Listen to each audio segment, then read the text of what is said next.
Hi. Miriam's going to be hosting us today. Can you tell everybody where you were born? Nicaragua. Where is Nicaragua? There. There.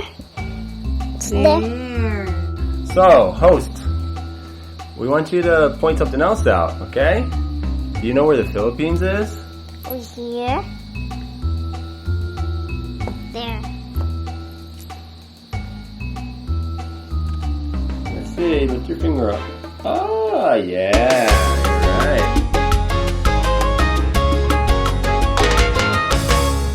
So yeah, our daughter did the introduction. I know what you're asking.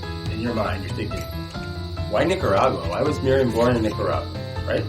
So Miriam was born there because I lived there.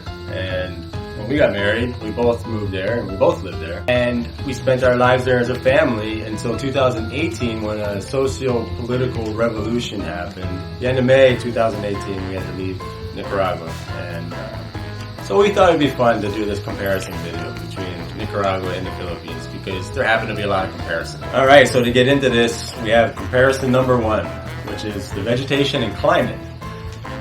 All the tropical fruits, avocados and mangoes specifically, but also even things like bananas, the siniguelas or perote, coconuts, mamon, what's mamon?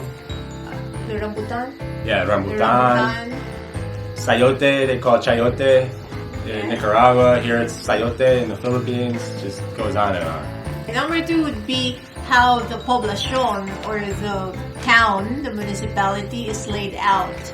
So basically you have a plaza, which is a square where people gather. It is flanked by, first you have a Catholic church on one side. On the other side you have a municipal building where the mayor works. And then you have a parochial school. And then you have on the left side a public market.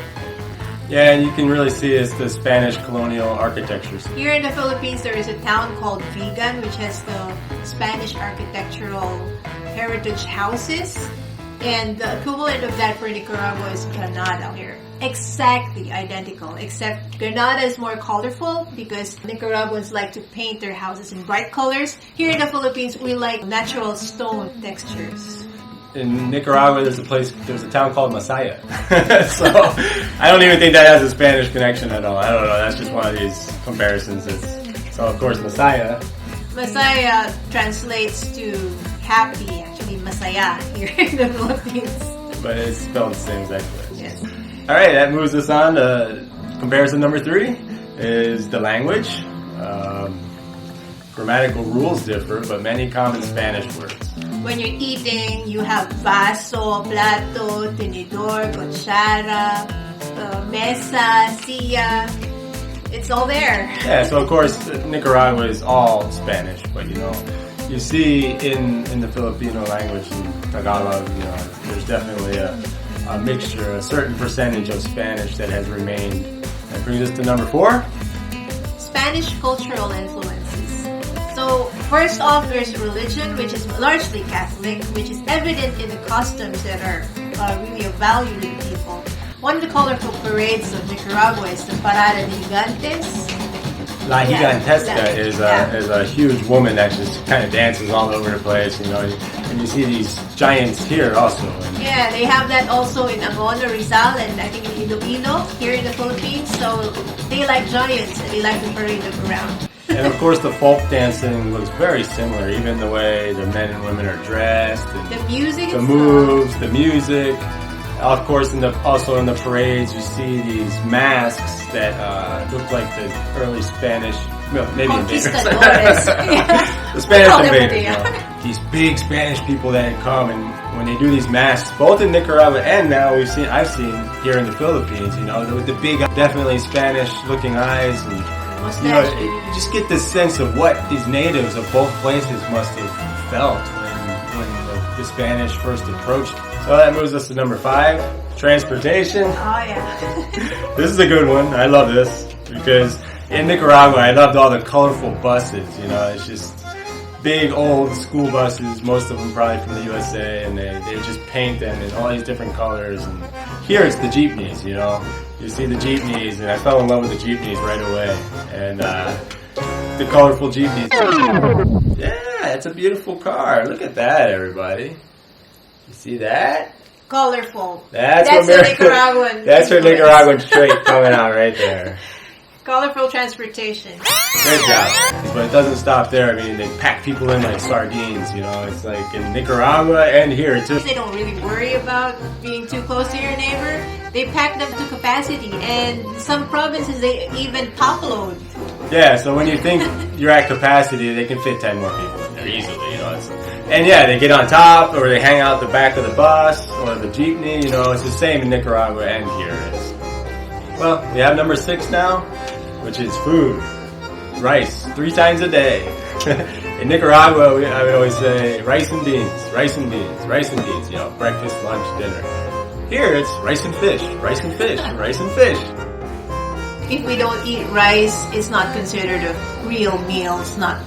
If we have a hamburger, it's considered a snack. Or if you have spaghetti, we still have to have rice after that. Yeah, rice with spaghetti. That's interesting. Yeah. All right, number 7, punctuality.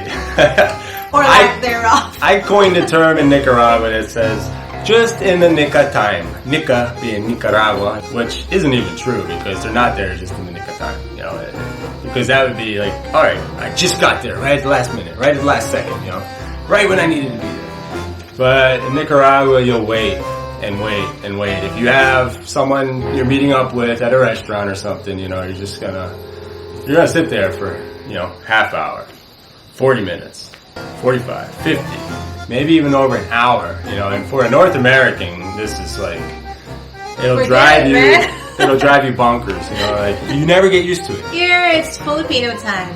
So we have what is called the mañana habit, which is procrastination, waiting till the last moment to do things. They definitely have that in Nicaragua too. If you are gonna meet a friend at 4 o'clock, you should really tell them to meet you at 3 o'clock because they will be there by 4 o'clock. That's actually what I started doing in Nicaragua, which is kind of adjust the time in my mind and just tell the North American, all right, we have to be there at 4. When I knew that the person told me, yeah, let's meet up at 3. Everybody's so laid back. Hey! It's like, hey, don't need to rush, everything's cool. Same thing in Nicaragua. And actually, I like it. I never got used to that, but, you know, if you can just not have scheduled appointments with people, it's a pretty good way to live. So we go on to number 8. This is probably my favorite one. Oh, where's the bathroom? Can you do that? Point with your lips? Miriam likes to do the monkey face, right? How's the monkey face?